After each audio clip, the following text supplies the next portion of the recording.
General relativity and quantum field theory are two extremely successful theories which have each made very important predictions that have been verified experimentally, but they remain inconsistent with each other at a fundamental level. Despite many efforts over the last 50 years or so by many of the most brilliant people in the world, any unification between these two theories remains elusive. Many ingenious modifications to the basic theories have been proposed, including such as things as loop quantum gravity, twistor theory, lattice field theory, and more radical ideas like string theory and its relationships with supersymmetry and M theory.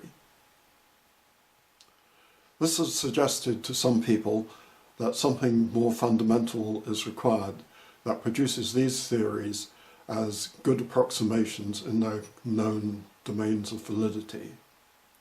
Another factor which comes into this is also the recent discoveries in relation to the requirement for dark energy and dark matter in cosmology. Again, these appear to suggest that something more fundamental is required. One of the more obvious radical ideas is that if everything in the universe is quantized, then it ought to be possible to start with a discrete theory and see how that relates to continuous theories. Obviously, not everybody agrees that everything in the universe is quantized. In particular, many people regard gravity as something which might not be quantized.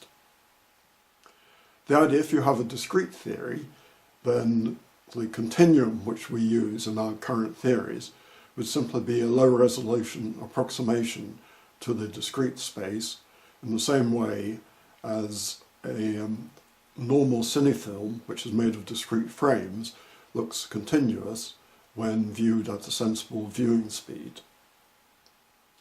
I have produced a theory along these lines, which was based on discrete abstract particles. Material particles in this theory are described through relationships between these abstract entities. Likewise, space is deduced from observations of these discrete entities.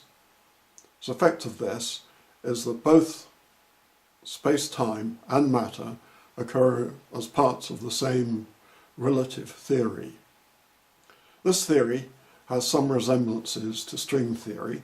It has a form of quantum theory, and it does allow for some slightly extended particles, but what it does not contain is supersymmetry. This is quite clearly ruled out in the mathematics of this theory.